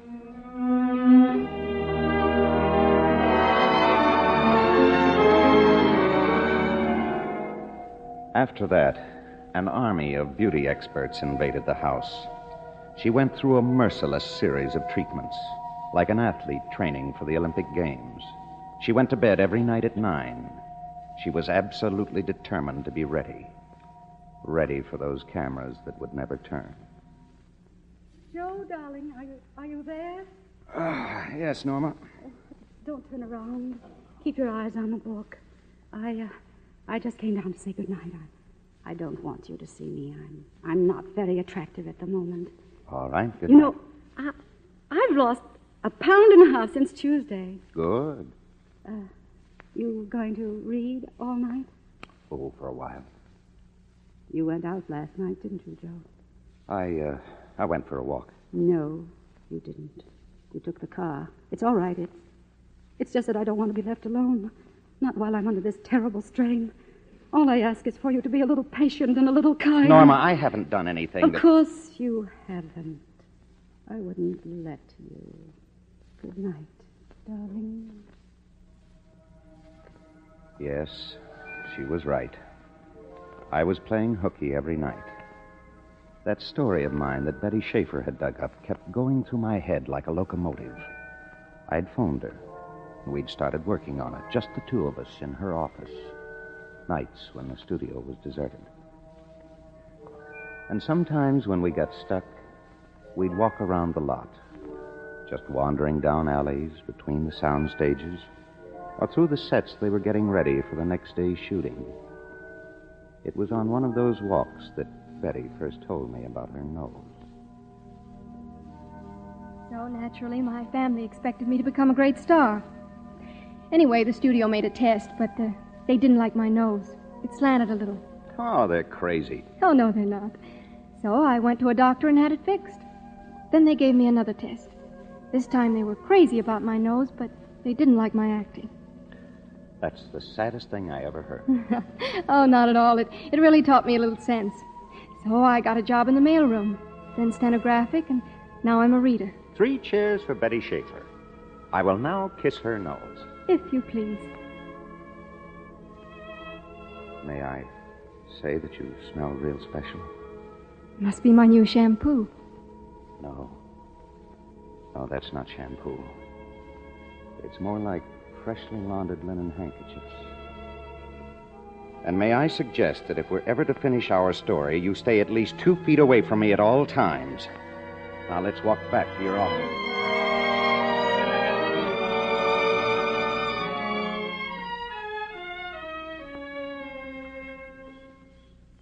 It was long past midnight when I got back to the house. Max was waiting for me in the patio. Mr. Gillis, you must be very careful. Madame may be watching. Mr. Gillis, I'm not inquiring where you go every night. Well, why don't you? I'm writing a script, and I'm going to finish it. It is just that I am greatly worried about Madame. You're not helping her any, feeding her lies and more lies. What happens when she finds out there isn't going to be any picture? She will never find out. That's my job. It's been my job for a long time. I made Norma Desmond a star, and I cannot let her be destroyed. You made her a star? I discovered her. I directed all her early films. And she's turned you into a servant. It was I who asked to come back, humiliating as that may seem. You see, I was her first husband.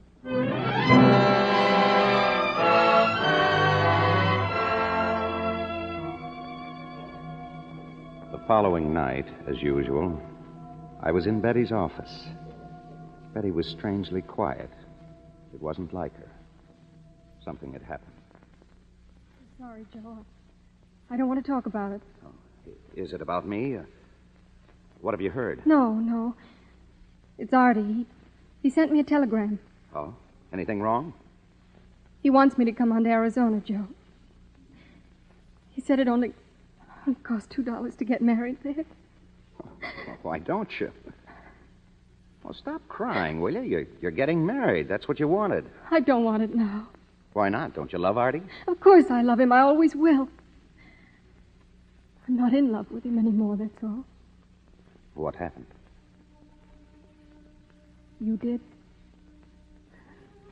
Oh, Joe. Joe.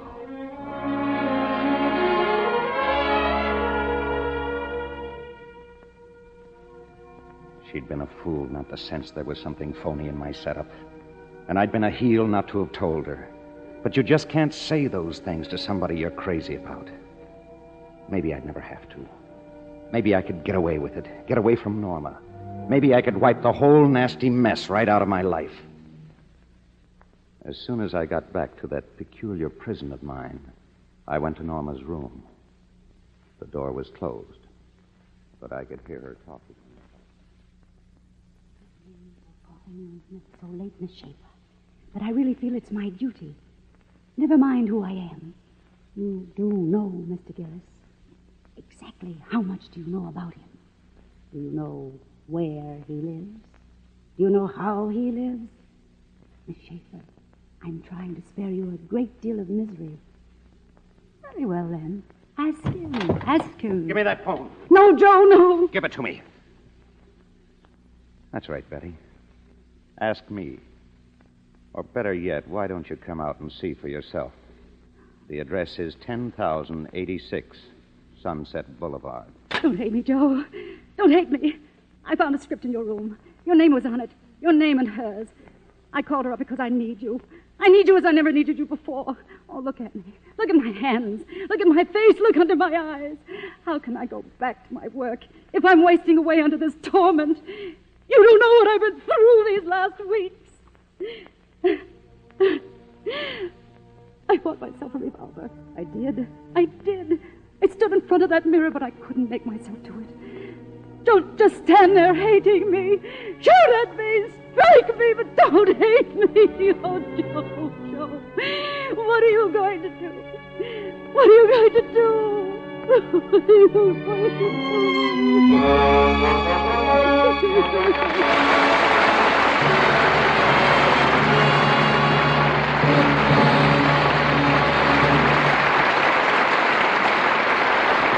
In a few moments, we'll return with Act 3. You know, Miss Nancy Gates, who is starring tonight in our play Sunset Boulevard, is one of Paramount's talented Golden Circle players. So I thought I'd invite as my guest tonight another Golden Circle member, one whose brown-eyed beauty and vibrant personality certainly say that she's headed for stardom, too, Miss Irene Martin. Thank you, Mr. Keaty. It may be some time before I earn that word star. But meantime, I'm having lots of fun on the Paramount lot. Fun? Like what? Oh, playing my first role, watching other pictures filmed. The most fun was watching the new film Rhubarb being made. I haven't stopped laughing yet. Rhubarb. That's the name of the cat who inherited $30 million and a baseball team. And what a cat. You'll roar at Ray Milan, forced to be bodyguard and nursemaid to Rhubarb, who is tough, rough, and very smart. But that's only the beginning of his problems, because Jan Sterling, the girl Ray wants to marry, is allergic to cats. What a gift for comedy Jan Sterling shows. And what a lovely complexion she shows us. A Lux lovely complexion, isn't it? Yes, indeed. Jan Sterling is a Lux girl. We both agree Lux toilet soap is tops for beauty care, and that nothing could be nicer than the big bath-size Lux for the daily bath. Thank you, Irene Martin. Yes, Lux has active lather that leaves skin feeling soft and satin smooth. It's a creamy, rich lather, abundant even in hardest water. Try it for your beauty bath. You'll love the delicate, clinging perfume. The way Lux leaves skin fresh and sweet. Lux lovely all over. 9 out of 10 screen stars use Lux toilet soap.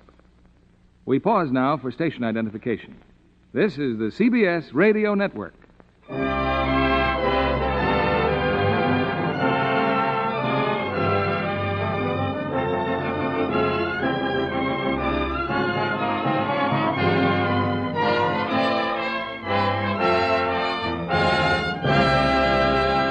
The curtain rises on Act 3 of Sunset Boulevard, starring Gloria Swanson as Norma Desmond, William Holden as Joe, and Nancy Gates as Betty, with John Wengraf as Max.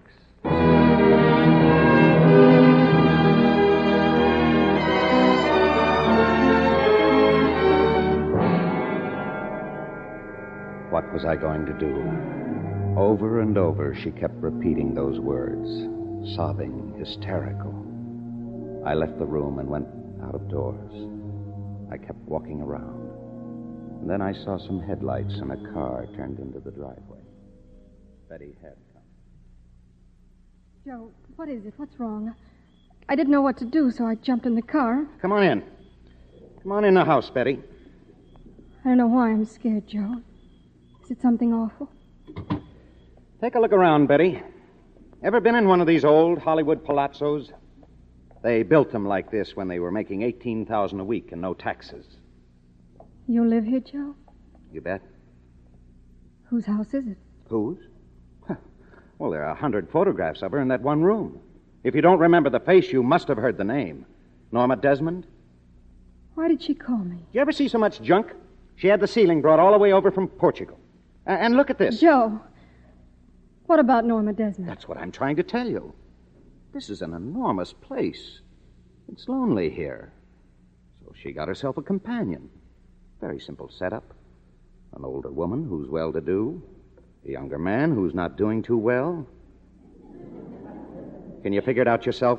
No. All right, I'll give you a few more clues. No, I haven't heard any of this. She never called me, and I've never been in this house. Now get your things together and let's get out of here. All my things? My 18 suits, my custom-made shoes, the 6 dozen shirts, the cufflinks, and the platinum keychains and cigarette cases? Come on, Joe. Come on where? Back to a one-room apartment I can't pay the rent for? Back to a story that may sell and very possibly may not? If you love me, Joe. Look, sweetie, be practical. I like it here. Maybe it's not very admirable. Well, you and Artie can be admirable. I can't look at you anymore, Joe. How about looking for the exit, then? This way. Good luck to you, Betty. You can finish that script on your way to Arizona.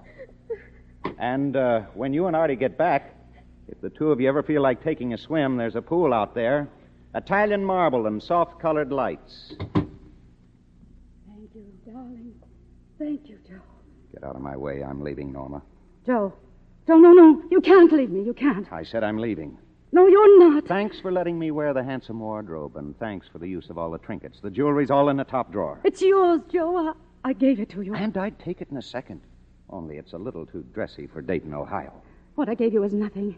You can have anything you want. What is it you want? Money? You'd be throwing it away, Norma. I don't qualify for the job, not anymore. You can't go. Max! I can't face life without you. And you know I'm not afraid to die. That's between you and yourself. You think I made that up about the gun, don't you? All right, see, I do have a gun. I suppose you don't think I have the courage. Oh, sure. You don't. If it would make a good scene. You don't care, do you? Well, hundreds of thousands of people will care. Oh, wake up, Norma. You'd be killing yourself to an empty house. The audience left 20 years ago. Now face it. That's a lie. They still want me. No, they don't. What about the studio? What about the mill? He couldn't hurt you. He couldn't hurt anyone. The mill was trying to spare your feelings. The studio only wanted to rent your car. Wanted what? The mill didn't have the heart to tell you. None of us had the heart. Come on in, Max. Go on, tell her. It's a lie. They want me. I get letters every day. Do her that favor, Max. Tell her there isn't going to be any picture. There aren't any fan letters except the ones you write. Max, that isn't true. Madame is still the greatest star of them all. I'll take Mr. Gillis back to the car. You heard him. I'm a star. Norma, you're a woman of 50. Now grow up. There's nothing tragic about being 50, not unless you try to be 25. I'm the greatest star of them all. Goodbye, Norma. No one ever leaves a star. That's what makes one. I left her standing there. I grabbed my coat and started out. She kept calling me. Joe! I could hear her running after me. Joe! I was out of the house now, and the air suddenly felt fresh again, clean. I started across the patio. She called to me once again. Joe! But I didn't stop. I kept on going. Suddenly, it was a great effort to keep on walking. I was alongside the pool now, and if I could only...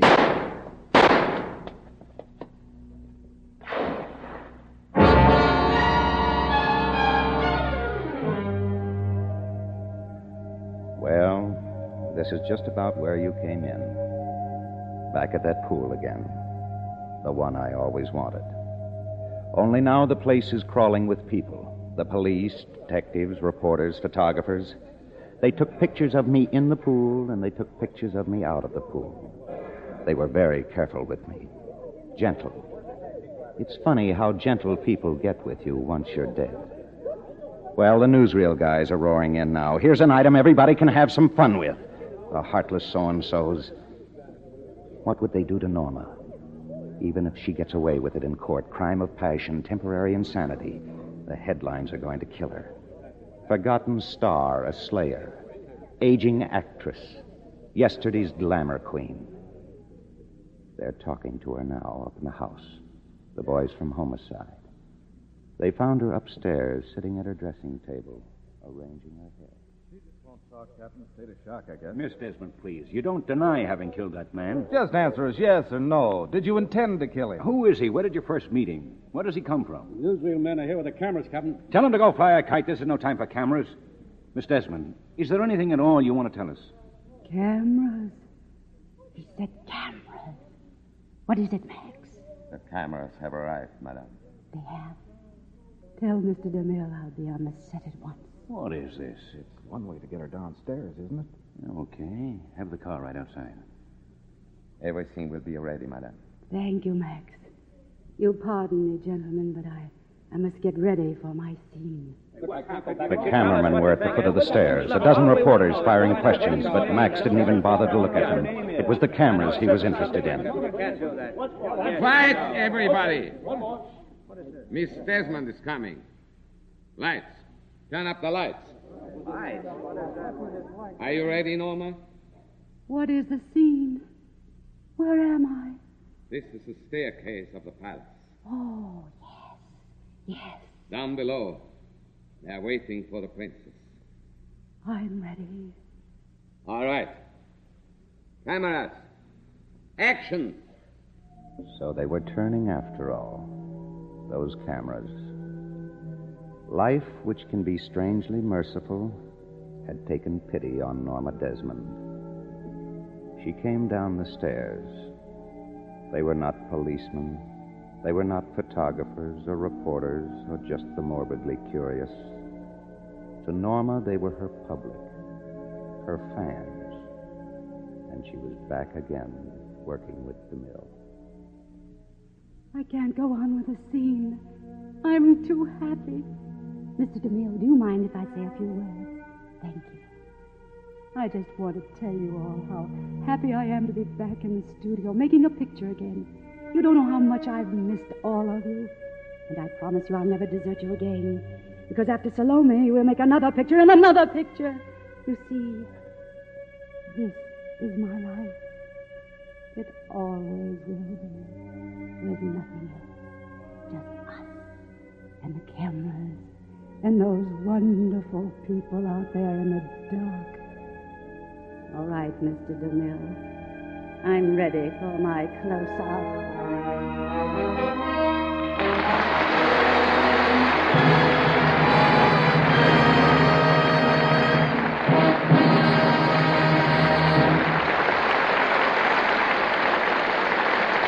In a few minutes, we want you to meet our stars in person. Mr. Keeley will tell you about next week's show. But first, here's Libby Collins with a very exciting question. Who is the lovely Lux Girl? Oh, you mean who is the mystery star in the big Lux Girl contest? That's it. The lovely Hollywood star with her eyes masked out. Her picture's appearing in newspapers everywhere, on posters in grocery stores all over the country. Give our listeners a clue, Libby, to help identify her. Right. Our Lux Mystery Girl is the star of Metro-Goldwyn-Mayer's Too Young to Kiss. That makes it easy for everyone to identify her and to enter this wonderful Lux contest. The prizes, John, are simply wonderful. Why, the first prize is $5,000 cash plus a Ford Victoria sedan. And there are 10 more Ford Victoria sedans to be given away. And 200 14-karat gold diamond Boulevard watches. Plus $10,000 in additional cash prizes. Over $60,000 worth of prizes. And everyone easy to win. Besides, it's really fun to enter the contest. First, you identify the mystery star. Then complete the last line of a jingle. Now, here's the jingle. June is her name. The last is da-da-da. That's where you fill in the star's name. I'll repeat it. June is her name. The last is da-da-da. Her lovely skin's beyond comparison. Her beauty soap's the one for me. Da-dee, da-dee, da-dee, da-dee. Everyone knows lots of nice things about Lux soap to help write that last line. Yes, for instance, Lux soap has active lather. Rich, creamy lather that cleanses gently but thoroughly, leaves skin softer, smoother. It's a firm white cake with a delicate flower-like fragrance. Comes in a generous big bath size, too. 9 out of 10 screen stars are Lux girls. So go ahead, enter this big Who is the Lovely Lux Girl contest right away. Get the entry blank at your grocer's tomorrow. The picture of the star to be identified, the jingle, the rules, and the address are all on the blank. Send in as many entries as you wish, but with each entry, attach 2 Lux toilet soap wrappers, either regular or bath size. The contest closes October 15th, so start now. Get your entry in right away. Just think, $60,000 worth of prizes, over 1,200 opportunities for you to win. And now, here's Mr. Keeley with our stars. And we want them to come forward for a well-deserved curtain call. Gloria Swanson, William Holden, and Nancy Gates.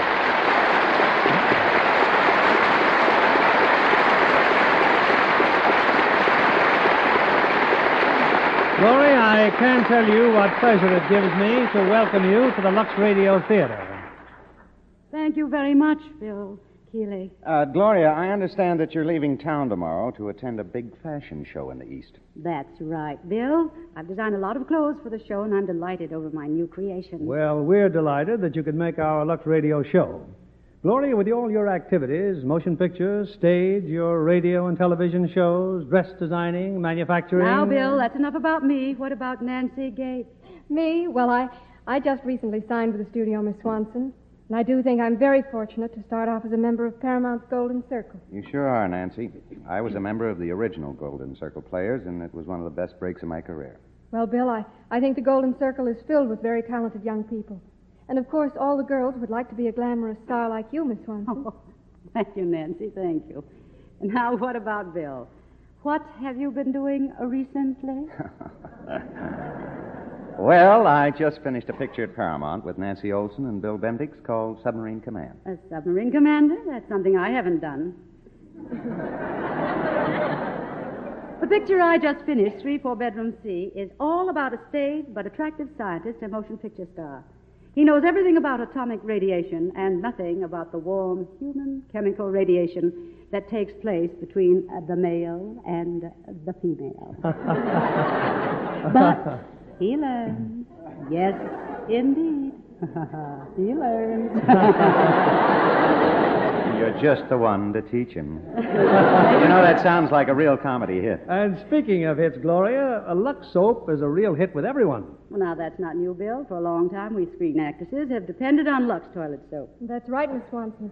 And we hope to be screen actresses wouldn't think of missing our Lux soap facials. And I don't want to miss the announcement of next week's show, Bill.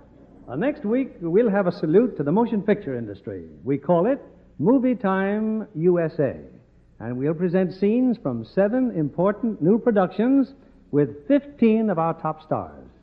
They will be Mary Alden, Ann Blythe, Leslie Caron, Claudette Colbert, Gary Cooper, Wendell Corey, Bing Crosby, Dan Daly, John Derrick, Joanne Drew, Gene Kelly, Vera Ralston, Donna Reed, Forrest Tucker, and Jane Wyman. Oh. Just a little something they whipped up. Well, that's going to be a great, super great show, Bill. And now I must say good night. We'll all be listening. Good night. Good night, and all our best wishes. If you want real wear from your nylons, take the advice of the people who make stockings. Use Lux. Over 90% of the makers of nylons recommend it. Why? Because it's been proved by scientific strain tests over and over that the Lux way doubles stocking wear. Hollywood screen stars are thrilled with the way Lux makes even sheer nylons wear and wear. And new Lux with color freshener keeps colors newer looking longer. Get a big box of new Lux tomorrow. Use it for stockings, for all your nice washable rayons, silks, and nylons, for that nicest new Lux look. Lever Brothers Company, the makers of Lux Toilet Soap, join me in inviting you to be with us again next Monday evening when the Lux Radio Theater presents Movie Time USA with scenes from 7 new pictures with 15 stars.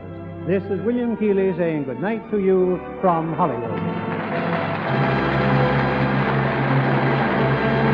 Nancy Gates appeared through the courtesy of Paramount Pictures, whose latest release is Here Comes the Groom, starring Bing Crosby, Jane Wyman, and Alexis Smith. Our play was adapted by S.H. Barnett, and our music was directed by Rudy Schrager. This is your announcer, John Milton Kennedy, reminding you to join us again next Monday night to hear Movie Time USA, starring 15 stars in 7 of their latest pictures. This is the CBS Radio Network.